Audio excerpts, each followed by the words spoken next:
ভাই আমাদের প্রতি খুশি তো? হ্যাঁ খুশি। আচ্ছা, তোমার অপারেশনের জন্য আমরা কি ক লাখ টাকা খরচা করাচ্ছি? 7 লাখ টাকা ওর এমার্জেন্সি ছিল, ওটা সেটা হচ্ছে গিয়ে কমিয়ে কত করেছে আমার একটা এখন এখনো পর্যন্ত কিছু দেয়নি। 7 লাখ টাকা খরচ ছিল, এখনো পর্যন্ত আমরা কোনো বিল টিল দিইনি। ওর মোটামুটি 25-30 হাজার টাকার মধ্যে যাতে করা যায় তার ব্যবস্থা ইনশাল্লাহ আমরা করবো।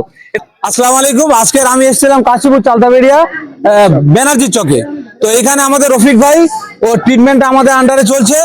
সরকারি হসপিটালে ইনজেকশন করতে গিয়ে কোনো কারণবশত ত্রুটির কারণে হাওয়া পাস করে এই সমস্যাটা হয়েছে।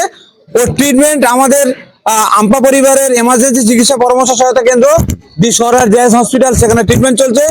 এই পর্যন্ত 25 দিন ছিল, তাই তো? তাহলে 25 দিনে আমরা কত বিল করেছি ওখানে? আমার বিল এখন দেয়নি, মোটামুটি 20,000 টাকা আমি আম্পা পরিবার ও ওষুধপত্র কিনেছে, যাই হোক এখনো বিল দেওয়া হয়নি। এখন আবার বাড়িতে ঘুরতে এসছে।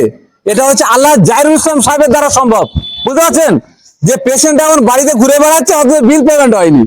তো যাই হোক, জাহিদা আবারও কালকে অ্যাডমিশন হবে, ওর অপারেশন হবে। যদি 200 টাকা আপনাদের দিতে হয়, ওর হাতটা আমরা রাখার চেষ্টা করছি। সবাই কিন্তু একটু চেষ্টা করবেন। আমরা নার্সিংহোম থেকে চেষ্টা করছি যাতে হাতটা ভালো থাকে, কাটতে যাতে না হয়।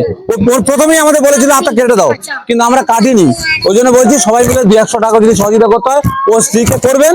ও দুস্থ ফ্যামিলি, অসহায় ফ্যামিলি, আমাদের দিতে নাই বা হলো, কিন্তু ওর বাচ্চারা যাতে সুস্থভাবে একটু থাকতে পারে। সবাই খুশি তো? জিন্দাবাদ।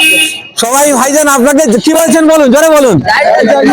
সবাই বলছে জাহিদা জিন্দাবাদ। তো ওই জন্য বলছি জাহিদা আপনাদের গোটা আপনার, তো ওই জন্য জাহিদাকে বলছি গোটা পশ্চিম বাংলাটা আপনার দায়িত্ব নিতে হবে। ঠিক আছে কি রফিক ভাই? তুমি